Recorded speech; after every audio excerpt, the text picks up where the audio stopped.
Merci, Monsieur le Ministre. La parole est à Monsieur Olivier Serva pour le groupe Lyot. Merci Madame la Présidente, Monsieur le Ministre, chers collègues. À chaque tempête, son lot de pénurie d'eau et de pollution aux bactéries, coliformes et à la boue. Mais disons-le, c'est de l'eau à caca, nous cabra en Guadeloupe, je de là. Et cela parce qu'à chaque tempête, le SMGEAG, syndicat de l'eau, et l'État s'illustrent par leur impréparation. La tempête Philippe nous a touchés le 5 octobre dernier et rien n'y a changé. À l'heure où je vous parle, ce sont plus de 100 000 usagers qui n'ont pas d'eau en Guadeloupe, Monsieur le Ministre. Et quelle est la réponse proposée par l'ARS de Guadeloupe? Tenez-vous bien, je cite, « Portez l'eau à ébullition pendant 5 minutes et laissez-la reposer pendant au moins 1 heure ». Nous sommes bien sur le territoire de la 7e puissance économique mondiale. D'ailleurs, la constitution de ces réserves d'eau participe à la prolifération de la dengue qui tue chez nous déjà 10 morts par cette épidémie cette année. Autre répercussion en Guadeloupe, les élèves sont privés d'1 mois et demi de cours chaque année du fait des coupures d'eau. La facture d'eau est salée pour la population à bout de souffle dont le robinet est sec et souillé. Ainsi, Monsieur le Ministre, je vous rappelle que la sécurité sanitaire des populations est sous la responsabilité de l'État. Soyons concrets, nous demandons un déploiement effectif, cette fois-ci du plan sec eau potable. Je salue d'ailleurs le travail de Moon Guadeloupe qui m'y a sensibilisé.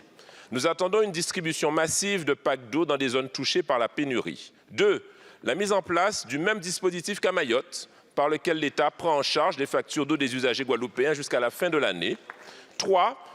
Comme demandé il y a 1 an, le plafonnement du prix du pack d'eau de 1,5 litre à 1 euro. Enfin, 4, que vous veniez, Monsieur le Ministre, très rapidement en Guadeloupe. Pour une dernière fois, donner de l'eau à nos compatriotes guadeloupéens en souffrance. Je vous remercie. Merci beaucoup, mon cher collègue. La parole est à Monsieur Philippe Viget, ministre délégué en charge des Outre-mer.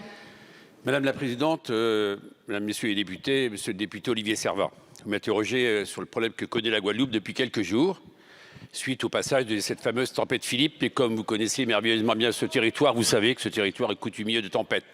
Or, 80% de l'eau qui coule au robinet, elle vient d'où? C'est de l'eau de pluie et lorsqu'il y a des événements climatiques, eh bien, il peut y avoir des incidents comme ceux que vous venez de relater qui sont justes. C'est vrai qu'il y a de l'eau qui est impropre à la consommation et l'État, l'Agence régionale de santé en particulier, a pris toutes les dispositions, mais pas simplement la seule ligne que vous avez citée dans votre intervention, mais un courrier que je tiens à votre disposition pour expliquer ce qu'il faut faire dans ces conditions-là. Et donc 3 villes, 100 000 habitants, ont pendant quelques jours, c'est vrai, pas d'eau.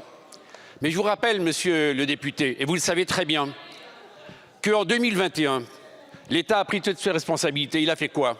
Il a fait fusionner 4 syndicats pour en créer un seul.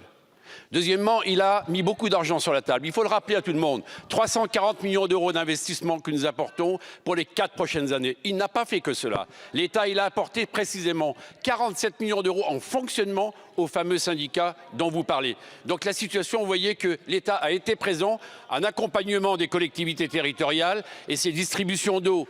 Et évidemment, ces soucis de facture, je les comprends, mais je crois que le syndicat qui a été vraiment financé à ce niveau-là peut participer, me semble-t-il, à soulager la facture. Et je voudrais vous dire enfin qu'on ne peut vraiment pas comparer la situation avec Mayotte, où, à la demande de la Première ministre l'autre jour, sur les 4 mois de la fin de l'année 2023, l'ensemble des Mahoraises et Mahoraises seront exonérés de facture. Mais pas que cela. La distribution qui s'applique sur 50 000 personnes serait élargie à toute la population d'ici quelques semaines. Donc ne comparez pas les choses, mais l'État est présent. Il l'est aujourd'hui, il le sera demain avec une eau de qualité. Merci, Monsieur le Ministre.